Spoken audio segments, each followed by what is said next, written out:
I keep finding these things on my desk. I think my kids might be trolling me.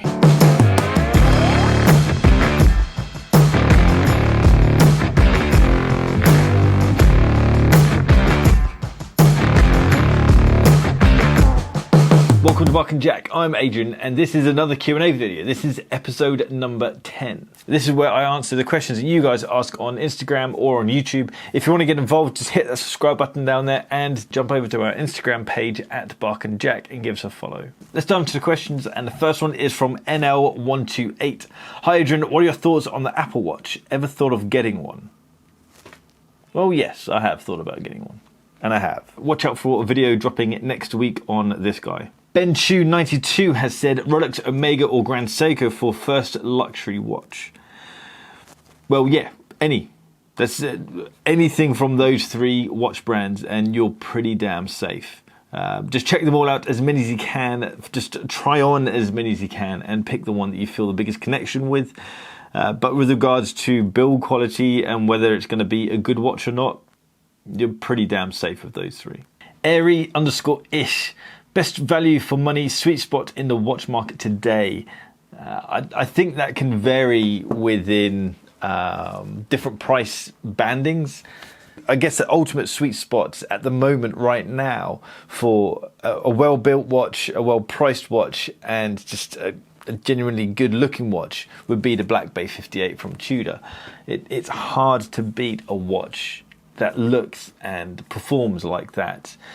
Pretty much anything from Tudor is a good shout, but some of their designs aren't quite right, in my opinion. But the Black Bay 58 is incredible. I'd say as an overall brand, Tudor and Grand Seiko, for me, are where the sweet spots are right now for price and build quality. I think they're hard ones to beat. Going250487, would you buy from a Pretentious AD? No, I wouldn't. I think for me, I really like the customer journey. I really like the customer experience. And for me, that's an important part of the process. Unless I'm getting a massive deal and then you can kind of sacrifice that side of things. You're quite often spending a lot of money, so I want to have a good relationship with the people who I'm dealing with. So no, I've quite a few times walked out of deals or just interactions with shop people who I've thought of assholes. The pretentious side of the watch world, I think, is the cancer of the watch world. It is completely unnecessary. It does ruin so many things within the watch world. It takes away from what these items are. These items are tools. These things are tools. And they don't need to have this pretentious air about them. It's completely unnecessary. The pretentious side of the watch world is actually one of the reasons why I started Bark and Jack. I didn't like the pretentious feelings around the watch community and going into watch shops. The channel's only about 2 years old. The channel is 2 years old. But Bark and Jack is actually 7 or 8 years old, 7 years old. And it started as an Instagram account about watches, and whole drinking coffee stuff is a bit of a sticking your fingers up at the whole champagne side of the watch world. It's kind of saying, look, these things don't need to go with champagne. They can go with a mug of coffee or tea. It's just a watch. And so the whole drinking coffee is a bit of you're sticking your fingers up at that pretentious crap. So no, a long answer to a relatively short question. No, I wouldn't deal with a pretentious AD. David.Christie, what are your favourite watch podcasts? I have quite a few. Let's get the podcast app up. So of course there's Scottish Watches up there. There's Houdinki. We've got 10 and 2. The Grey NATO. We've got Caliber podcast, which I listen to a fair bit. 40 and 20. The Bark and Jack podcast.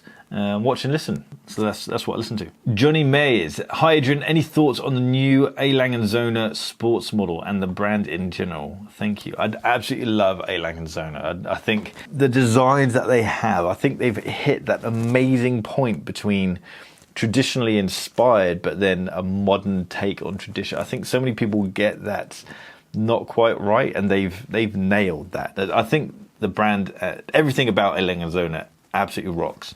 Apart from the new sports model, that is lacking massive. I think that's a complete failure. William_Tunglestead. If money wasn't part of the equation, would you still be a Rolex fanboy? Yes, I absolutely would still be a Rolex fanboy. The money retention side of Rolex is the cherry on the cake. It's not the main thing. I just enjoy the tool watches that Rolex make. I enjoy the tool history that Rolex have. I really connect with that sense of adventure. And so, yeah, I've made videos about the whole value retention, how you can invest in watches. That side is the cherry on the cake, and I would still have that cake regardless of whether the cherry's there or not. I paid £6,000, just under £6,000 for my Kermit. I don't know whether I would have had the confidence to drop that much money on a watch if I didn't know it was safe. But it'd still be a watch that I'd want. Whether I'd own it or not, that's a different thing. So yeah, I would still be a fanboy if the value retention wasn't there.